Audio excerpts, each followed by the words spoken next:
بسم اللہ الرحمن الرحیم۔ السلام علیکم ورحمۃ اللہ وبرکاتہ۔ سوشل میڈیا کا استعمال اگر درست انداز میں کیا جائے تو سوشل میڈیا کے ذریعے دین کا وہ کام ہو سکتا ہے جو عموماً منبر و محراب کے ذریعے بھی نہیں ہو سکتا۔ آپ حیران ہو رہے ہوں گے میں یہ کیا بات کر رہا ہوں۔ دیکھیے، جب کسی مسجد میں منبر و محراب کے ذریعے گفتگو کی جاتی ہے تو چند افراد تک دین کا پیغام پہنچتا ہے، یا بسا اوقات چند 100 لوگوں تک پہنچ جاتا ہے، اس سے زیادہ نہیں۔ جبکہ سوشل میڈیا پر اگر کوئی ویڈیو اپلوڈ کی جائے یا کوئی تحریر تو ہزاروں لوگوں تک آپ کا پیغام پہنچ جاتا ہے۔ تو جو لوگ دین کی خدمت کا جذبہ رکھتے ہیں وہ سوشل میڈیا کے ذریعے دین کا کام کر رہے ہیں، لیکن بسا اوقات وہ چاہتے ہیں کہ ہماری وجہ سے دین کو تقویت ملے، ہماری وجہ سے دین پھیلے، ہماری وجہ سے فائدہ ہو، لیکن درست انداز نہ ہونے کی وجہ سے بسا اوقات فائدے کی جگہ نقصان ہو رہا ہوتا ہے۔ سوشل میڈیا کے حوالے سے چند گزارشات آپ کے سامنے پیش کر رہا ہوں تاکہ ہم نقصان سے بچ سکیں۔ یہ گزارشات خطباء، مدرسین، مؤذنین، جو بھی سوشل میڈیا پر طلباء یا عام کسی بھی مذہبی تنظیم سے وابستہ فرد، وہ مذہبی تنظیم سیاسی ہو یا غیر سیاسی، تمام سے کچھ گزارشات پیش کر رہا ہوں۔ پہلی گزارش، اگر کوئی عقیدہ اہل سنت پر اعتراض کرتا ہے تو ہر ایک اپنا کیمرہ آن کر اپنے چینل پر اس اعتراض کا جواب دینے کے لیے ویڈیو اپلوڈ کر دیتا ہے۔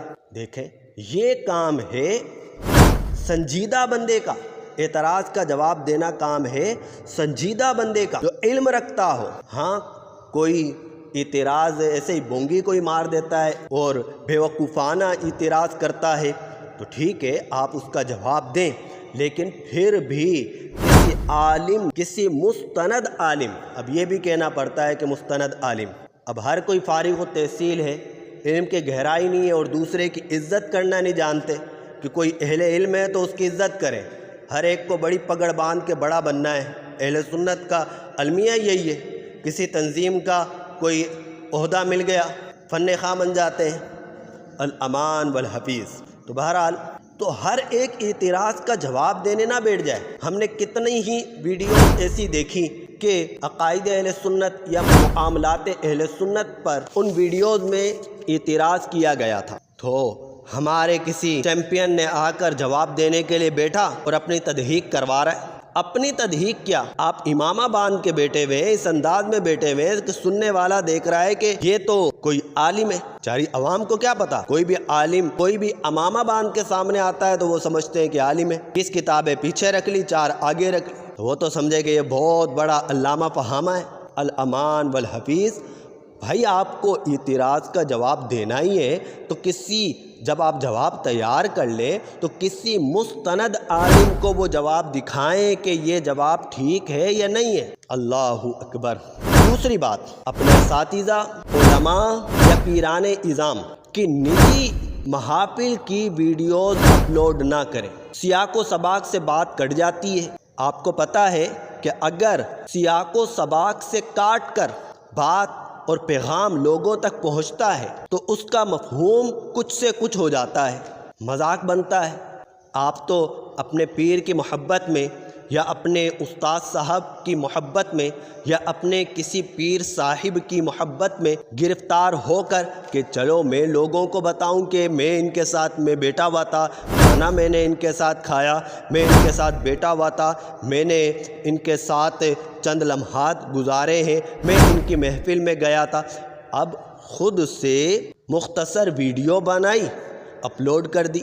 اب دیکھا یہ جا رہا ہے کہ یہ صاحب بات کیا کر رہے ہیں۔ تو نجی محافل کی ویڈیوز اپنے بزرگوں سے پوچھے بغیر اپلوڈ نہ کریں۔ کسی کی آپ محفل میں بیٹھے ان سے پوچھ لیں نا، آپ پوچھ لیں کہ میں ویڈیو بنا رہا ہوں، تو اگر وہ اجازت دیتے ہیں تو بنا لیں، اگر وہ اجازت نہیں دیتے تو نہ بنائیں۔ تیسری گزارش، تو دیکھیے، اب جیسا کہ میں نے کہا کہ ویڈیو اگر مکمل اپلوڈ نہ ہو، سیاق و سباق سے کٹ کر کوئی بات لوگوں تک پہنچے تو اس کا مفہوم مراد کچھ سے کچھ ہو جاتی ہے۔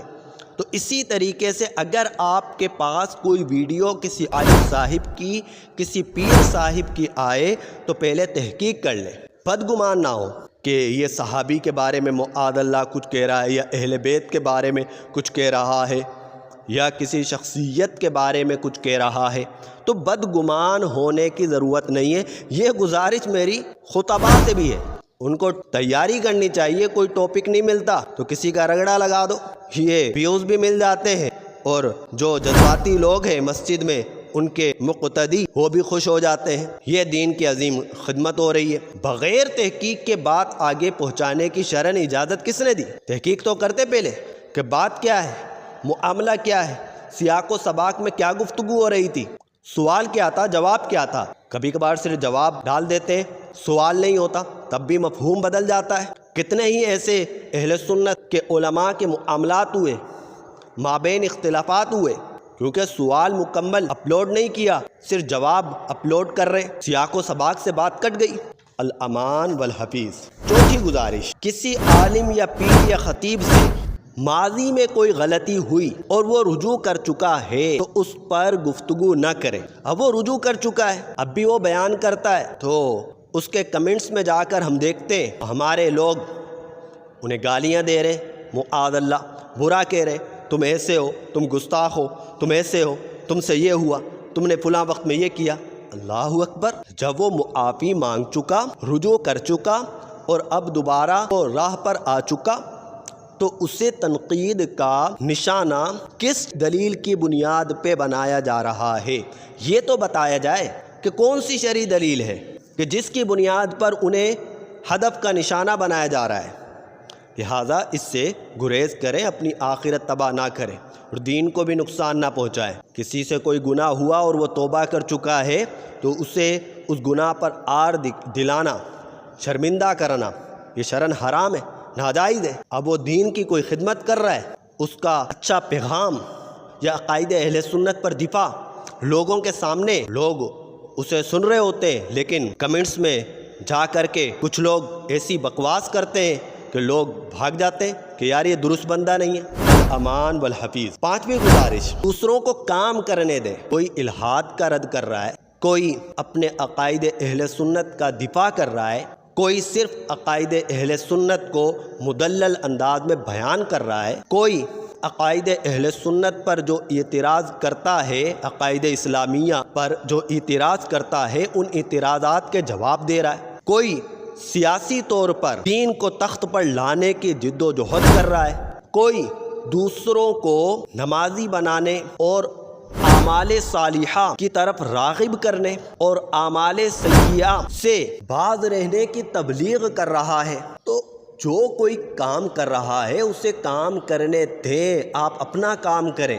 ہر ایک کو سیاست میں دھکیلنے کے لیے دوسرے کی تنظیم پر اعتراض کرنا، یا ہر ایک کو غیر سیاسی کرنے کے لیے دوسرے کی تنظیم پر اعتراض کرنا، الامان والحفیظ، ایسا ہمیں ہرگز نہیں کرنا چاہیے۔ ہر ایک کا احترام لازمی ہے۔ کسی بھی انداز میں خدمت دین کر رہا ہے، اللہ اسے قبول فرمائے۔ چھٹی گزارش، اپنے علماء کی حوصلہ افزائی کریں۔ جو علماء سوشل میڈیا پر موجود ہیں، آپ کے سامنے کوئی ویڈیو آ گئی ہے تو کوشش کریں اسے دیکھیں، اس ویڈیو کو دیکھیں، لائک بھی کر دیں، کمنٹس کر دیں، تاکہ حوصلے بلند ہو۔ اب سوشل میڈیا پر غیر مسلم بھی ہیں، مسلمان بھی ہیں، پھر مسلمانوں میں بد عقیدہ لوگ بھی ہیں جن کے عقائد درست نہیں ہیں۔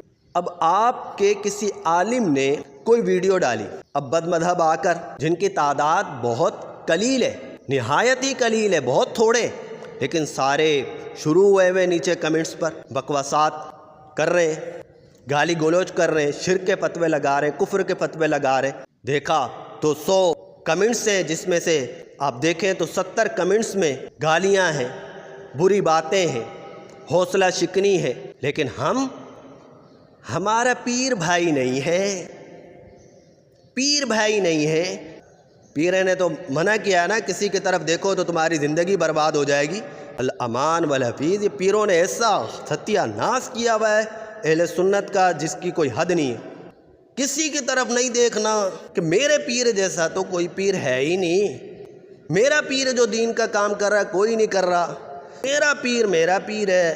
کسی اور پیر کو ویڈیو دیکھ لی تو میرا ایمان ہی برباد ہو جائے گا. کسی اور عالم کی، کسی اور پیر کے مرید جو عالم دین ہے اس کی میں نے حوصلہ افزائی کر دی تو میرا تو نسبت پیر سے میری ختم ہو جائے گی. کسی اور پیر کی اچھی بات میں نے اپلوڈ کر دی، کسی اور اچھے عالم جو کسی اور پیر کا مرید ہے اس کی اچھی بات میں نے اپلوڈ کر دی. نہیں، اور کی بات مجھے اچھی کہاں لگتی ہے. یہ صورتحال بنی ہوئی ہے. بالکل ایسا ہی ہے. اپنے پیر کو لائک کرنے آ گئے، اپنے پیر کے خلیفہ کو لائک کرنے آ گئے، اپنے پیر کی تنظیم کے افراد کو لائک کر رہے ہیں. فگر کو کوئی کمنٹ نہیں، کوئی لائک نہیں، جان بوجھ کر. الامان والحفیظ. میں سب کی بات نہیں کر رہا ہوں لیکن ایسا ہے. کوئی میری بات سے انکار نہیں کر سکتا. یہ شاید کہ اس نے آنکھیں بند کی ہوئی ہیں. اگر کوئی انکار کرے تو بہرحال یہ تمام گزارشات میں نے آپ کے سامنے پیش کی، ان کا خیال کریں. سوشل میڈیا کے ذریعے دین کا وہ عظیم کام ہو سکتا ہے جو میں پھر کہہ رہا ہوں، سوشل میڈیا کے ذریعے دین کا وہ عظیم کام ہو سکتا ہے جو عموماً ممبر و محراب کے ذریعے بھی نہیں ہو سکتا. آگے بڑھیں دین کے پھیلانے میں، دین کے دفاع میں. اللہ تعالی ہمیں دین کی محبت نصیب فرمائے. دعاؤں میں یاد رکھیے گا، کوئی بات طبیعت پر ناگوار گزری ہو تو دوا کڑوی ضرور ہوتی ہے لیکن نفع بخش ہوتی ہے. السلام علیکم ورحمۃ اللہ وبرکاتہ.